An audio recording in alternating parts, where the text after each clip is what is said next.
تقلب وجهك في السماء فلنولينك قبلة ترضاها. اس آیت کا شان نزول کیا ہے؟ شان نزول سمجھتے ہیں کہ یہ آیت نازل کیوں ہوئی؟ یہ آیت نازل کیوں ہوئی؟ نازل ہونے کی وجہ، آیت اترنے کا مقصد ہے.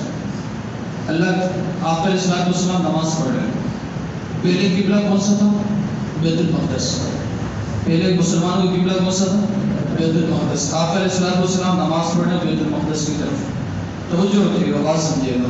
وہ کسی شاعر نے کہا نا، خدا کی رضا چاہتے ہیں دو عالم، خدا کی رضا چاہتے ہیں دو عالم، خدا چاہتا ہے رضائے محمد. آپ دیکھیں اللہ فرما کیا رہا ہے. حضور علیہ السلام نماز پڑھ رہے ہیں بیت المقدس کی طرف.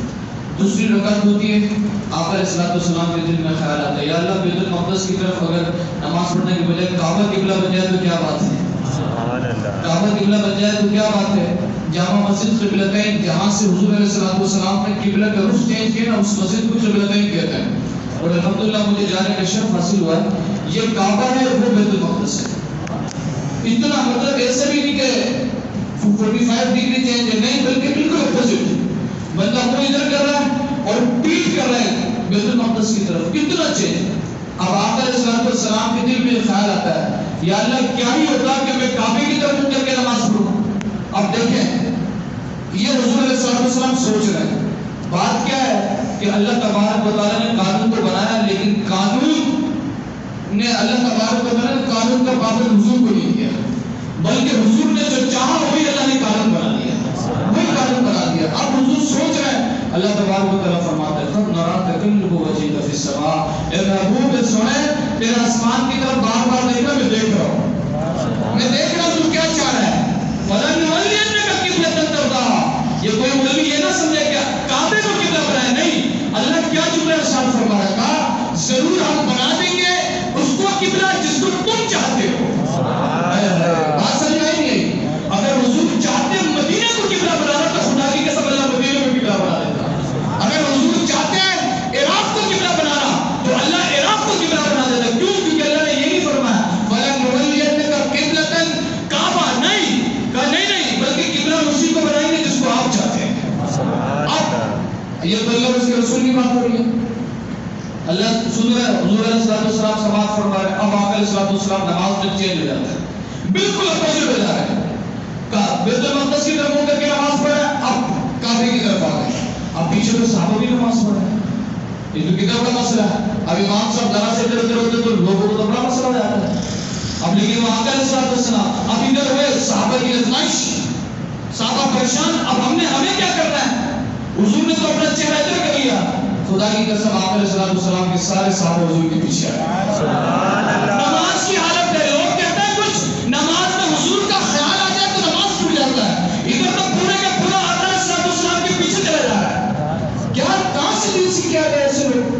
اب میرے آقا علیہ السلام کے صحابہ حضور کے پیچھے ہو گئے. میرے حضور نے نماز سلام پھیرا، صحابہ سے پوچھا اے میرے صحابہ، میں نے تو قبلہ چینج کیا تو مقصد تھا، کوئی وجہ تھی.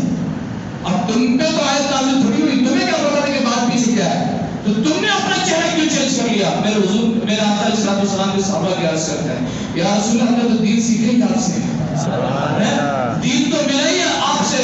ہم نے تو اللہ کو مانا تب جب آپ نے کہا، ورنہ اللہ کو تھوڑی جانتے تھے، اللہ کو تھوڑی پہچانتے تھے. اب جہاں آپ وہاں ہم، اب آپ کے رخ اس طرف ہو گئے تو ہم نے بھی اپنا چہرہ اسی طرح کر لیا. میرے آقا علیہ السلام کی حدیث کے حضور علیہ السلام فرماتے ہیں کہ قیامت کے دن اللہ تبارک و تعالیٰ تمام کو جمع فرمائے گا، پوری امت کو، پوری قوم کو، تمام مخلوق کو جمع فرمائے گا. اور پھر مجمع لگا ہوگا، سیٹ لگا ہوگا. اللہ تعالیٰ رحمہ فرماتا ہے کہ وہ شعر ہے نا، مسند عرش حق مسند رفعت رسول اللہ کی. حشر میں دیکھیں گے ہم کو عزت رسول اللہ کی.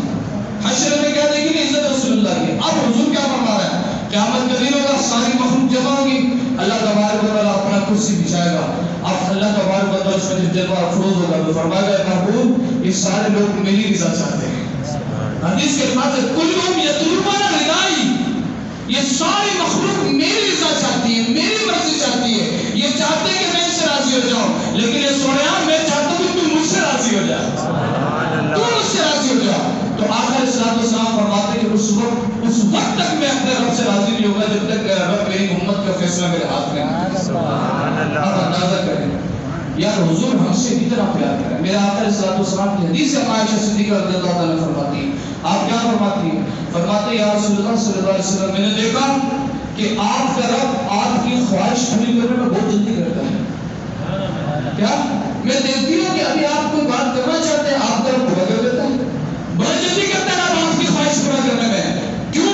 کہا میرا آقا علیہ الصلوۃ والسلام فرماتے ہیں وَلَا سَوْفَ يُعْطِيكَ رَبُّكَ فَتَرْضَىٰ. سورۃ الضحیٰ کی آیت ہے کہ اللہ فرما رہا ہے محبوب ہم آپ کو اتنا دیں گے کہ آپ اپنے رب سے راضی ہو جائیں گے. تو صحابہ نے پوچھا یا رسول اللہ آپ کیسے راضی ہوں گے؟ کہا میں اس وقت تک راضی نہیں ہوں گا جب تک میرے ایک ایک امتی کا معاملہ میرے ہاتھ میں نہ آ جائے. اب حضور اپنے امتیوں سے اتنا پیار کریں. یار کون سا لیڈر اتنا پیار کرتا ہو اپنے کارکنوں سے؟ کوئی لیڈر نہیں پیار کرتا. یہ سارے خبیث ہیں, سارے, کوئی, یہ سارے ڈرامے بازی ہیں. لیکن جتنا پیار کرے آقا نے ہم سے کہنا وہ کسی نے نہیں کیا, کوئی نہیں کر سکتے اتنا پیار. تو ہمیں کیا چاہیے یار؟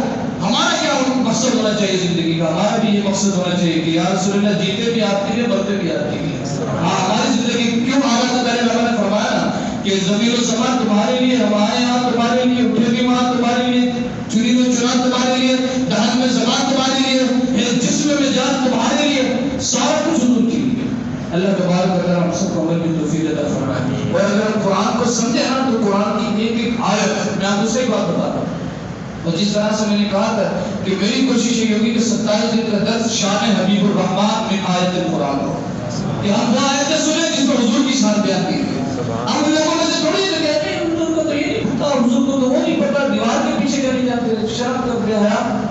ایسی بات ہے تو کوئی اپنے محبوب جس سے پیار کرتا ہے اس کا لفظ نکالتا ہے. جو بندہ جس سے پیار کرتا ہے اس کی تعریف کرتے کرتے تھک جاتا ہے, لیکن تعریف بیان نہیں ہوتی. اللہ فرماتا ہے کرو بتا بڑے اس بلا میں میری بلا, میں کہتا ہوں اپنے قریب کا میرا دل پا رہا ہے نہ نہیں. تو بات نہیں, ہمارا تو مقصد اور میری تو زندگی کا مقصد, میں ایک ہی بات کر رہا ہوں ہمیشہ سے, ہاں یہ سارے کام کرنے کا مقصد صرف ہو سکے کہ آپ علیہ الصلوۃ والسلام ہم سے راضی ہو جائیں. ہاں جو ہم کر سکتے ہیں یار اپنے حصے کا کام تو کرنا, کم سے کم حضور کے فرمان تو سن تو رہے, سمجھ تو رہے, عمل بھی کر لیں گے انشاءاللہ. اللہ تبارک و تعالی ہم سب کی حاضری کو اپنی بارگاہ میں